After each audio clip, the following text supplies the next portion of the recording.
నగరంలోని 2 town police station వద్ద గల శ్రీ సీతారామ స్వామివారి ఆలయంలో శ్రీరామనవమిని పురస్కరించుకుని ఆలయం వద్ద శ్రీ సీతారామ కళ్యాణం వైభవంగా జరిపించారు. తెల్లవారుజాము నుండి పెద్ద సంఖ్యలో భక్తులు తరలివచ్చి స్వామివారిని దర్శించుకుని పూజలు చేశారు. శ్రీరామనవమిని పురస్కరించుకుని ఆలయం వద్ద ప్రత్యేకంగా ఏర్పాటు చేసిన వేదికపై స్వామివారి ఉత్సవ విగ్రహాలను ఉంచి కళ్యాణం జరిపించారు. వేద పండితుల మంత్రోచ్చరణల నడుమ కాశీ దంపతులు పీటలపై కూర్చుని కళ్యాణం జరిపించారు. ఈ సందర్భంగా ఆలయ chairman Musalikanti Suresh, executive officer Veeraju Chowdary, civil supplies chairman Enimireddy మాలకొండయ్యలు మాట్లాడుతూ నగర ప్రజలకు శ్రీరామనవమి శుభాకాంక్షలు తెలిపారు. ఈ కార్యక్రమంలో కూటమి నాయకులు గోపిశెట్టి పూరయ్య, మనోహర్ గుప్తా, పసుపులెట్టి వెంకటేశ్వరరావు, పెద్ద సంఖ్యలో భక్తులు, మహిళలు పాల్గొన్నారు. నమస్కారం.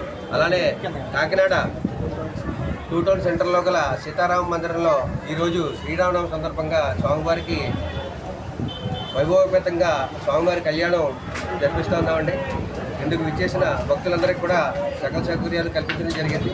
అలానే ఇక్కడ ఈవో గారు, అలానే ఇక్కడ స్థానిక నాయకులు కూడా అందరూ కూడా ఈ యొక్క కళ్యాణానికి వచ్చే వాళ్ళందరికీ కూడా అన్ని హెల్ప్ చేశారండి. వాళ్ళ ద్వారా అన్ని హెల్ప్ చేశారు.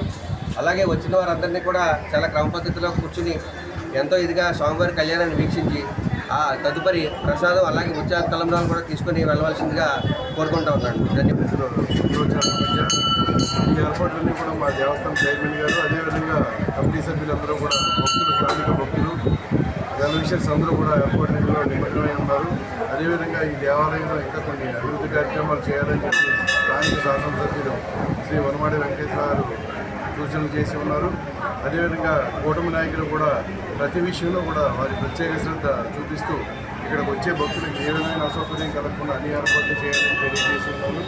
ఈరోజు కళ్యాణం అనంతరం ఇచ్చే పానకం, ముఖ్యంగా పానకం, ముత్యాల తలంబ్రాలు కూడా తీసుకుని వెళ్ళే విధంగా అందరికీ అందే విధంగా ఏర్పాట్లు చేయడం, ఊరిలో పులిహార భక్తులచే ఏర్పాటు చేయబడింది. అది కూడా ఇక్కడ వితరణ జరుగుతుంది కాబట్టి అందరూ క్రమ పద్ధతిలో వచ్చి కళ్యాణం వీక్షించి శ్రీరాములోని అన్ని కటాక్షాలు అన్నీ కూడా తీసుకుని వెళ్తారని కోరుచున్నాం.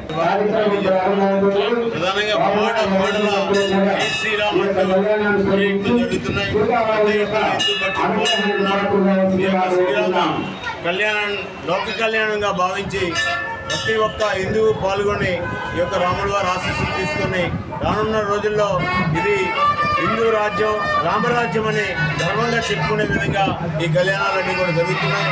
లోక కళ్యాణంగా భావించాలి.